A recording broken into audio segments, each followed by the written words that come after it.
जय हिंद। सैनिक समाचार इंडिया में आपका स्वागत है। साथियों, 7वां पे कमीशन जब 2016 में लागू हुआ था तो उसी समय केंद्र सरकार ने एक घोषणा की थी कि अब के बाद कोई भी नया पे कमीशन नहीं लाया जाएगा और एक नया फॉर्मूले के ऊपर काम करके उसको इम्प्लीमेंट किया जाएगा और उसी के आधार पर केंद्रीय कर्मचारियों की सैलरी और पेंशनर्स की जो पेंशन है वो रिवाइज होगी।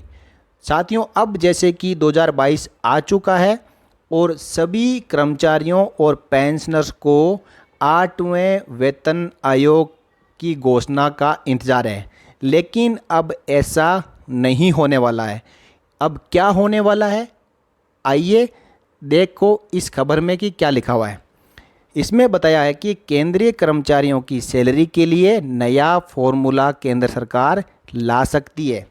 इससे पहले भूतपूर्व वित्त मंत्री अरुण जेटली जी ने जुलाई 2016 में ही कहा था कि अब वेतन आयोग से हटकर कर्मचारियों की सैलरी बढ़ाने के लिए कोई नया पैमाना आना चाहिए।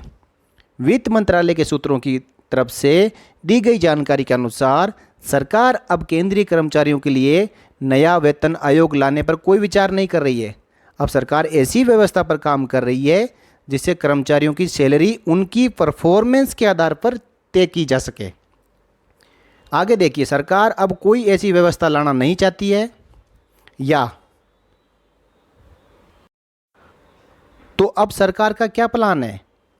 देखिए, सरकार अब कोई ऐसी व्यवस्था लाना चाहती है जिसमें 68 लाख केंद्रीय कर्मचारी और 52 लाख पेंशनर्स को 50% से ज़्यादा डीए होने पर सैलरी और पेंशन में ऑटोमेटिक रिवीजन हो जाए।